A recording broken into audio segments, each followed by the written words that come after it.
Hey guys, this video is actually part 2. If you haven't seen part 1, click this link right here and then come back and finish up. If you have already seen part 1, then let's not stall any further and get on with it. So, after Kuroshitsuji 2 stopped filming, or as I call it, the Great Demonic Fanfic ending, I guess A1 Pictures and Yana Toboso, they thought, you know what? That horse just isn't dead enough. We need to beat it just a bit more.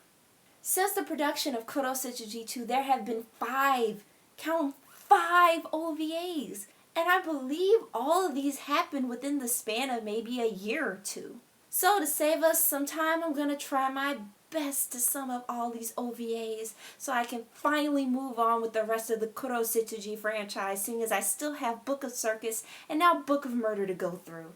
So grab your alcohol because this is going to be a long one. This is my review of the Kuroshitsuji 2 OVAs.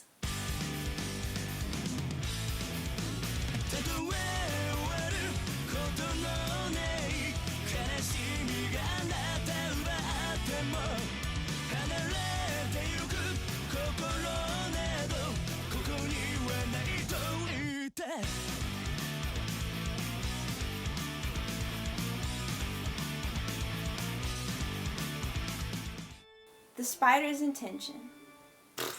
More like the spider's waste of time. This thing barely cracked what could be considered a Robot Chicken episode. I mean, I'm clocking in at maybe 16 minutes 41 seconds, and that's at least on my copy. And that's with 3 minutes of credits. First off, I fucking hate spiders. Probably not as much as I fucking hate those dogs out there barking, but I fucking hate spiders. And that may explain why I really don't like Claude and Alois. Second, this episode is pretty much Alois dealing with his abandonment issues that he pretty much deals with toward the end of Kuroshitsuji 2. Claude is really the only person he's close to, and he doesn't want him to leave ever. And we see that while Alois thinks he has Claude caught in his web, it may just be Claude who has trapped Alois, if only for a short while. It follows a scene that happens in the Tronci household and shows it from Alois, the triplets, Hannah, and Claude's point of view. I mean, it's pretty interesting, especially after you watch the show, to kind of get a better insight on what each character is thinking in terms of their motivations that carry them throughout the season. The symbolism is very heavy in this one and not really that well disguised. But I mean, I'll live seeing as it's only 16 minutes. And the animation isn't fantastic, but it serves its purpose. Anyway, I would give it a 5 out of 10. It didn't really go as in-depth as it probably should have, and I can only assume it was laziness on behalf of the studio who was churning this shit out like fucking butter. I say you should peek at it if only for Hannah, Alois, and Claude, because let me tell you, there is a reason why the triplets don't talk. The Tale of William the Shinigami. Oh, it's the last one, thank God. Oh. It's the last one, and wouldn't you know it, this seems to be the best. This OVA is, well, the tale of how William T. Spears got to be a Shinigami, and even his history with Grell. We see the two get paired up for their final exam as Shinigami, which is to screen a soul and collect it. Grell is apparently great at practical skills, but sucks on the academic side, while Will is the opposite, being a B-average student. So we kind of have a half and half makes a great whole situation here. But can these two polar opposites work together to actually pass the exam and get their glasses to be true Shinigami? We also learn a bit more about the whole rule set behind the Shinigamis, such as a way to escape death, as if they look through your cinematic record, aka your life flashing before your eyes, and see that your life is beneficial to the world as a whole, then you can escape death. For now. And also when Grell learned he was the bottom and had a hard-on for Will.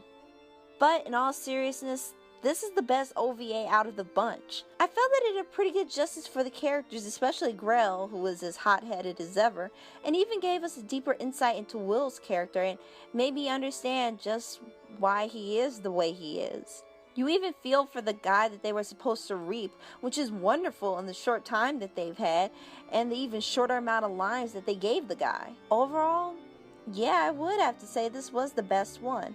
So I give it a 9 out of 10, worth the money. So let's go through a review, shall we?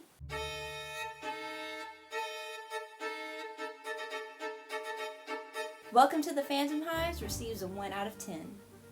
Just don't. Seal in Wonderland receives a 6 out of 10.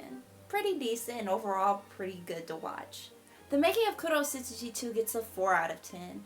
A lot of lost potential there and too much deviation from the actual story that they were trying to do. The Spider's Intention gets a 5 out of 10. Once again lost potential, but it had a bit more meat to it than The Making of Kuroshitsuji 2, which is probably why it stings just a tad bit more as to its lost potential.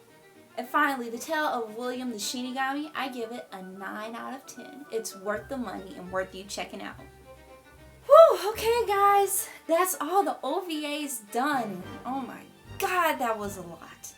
So now we finally get to close the chapter on Kuroshitsuji 2 and get to step into Kuroshitsuji Book of Circus, where instead of taking deviations from shit that doesn't exist, we actually go to the manga. So, is this series better than the last because we actually are taking from the real source material?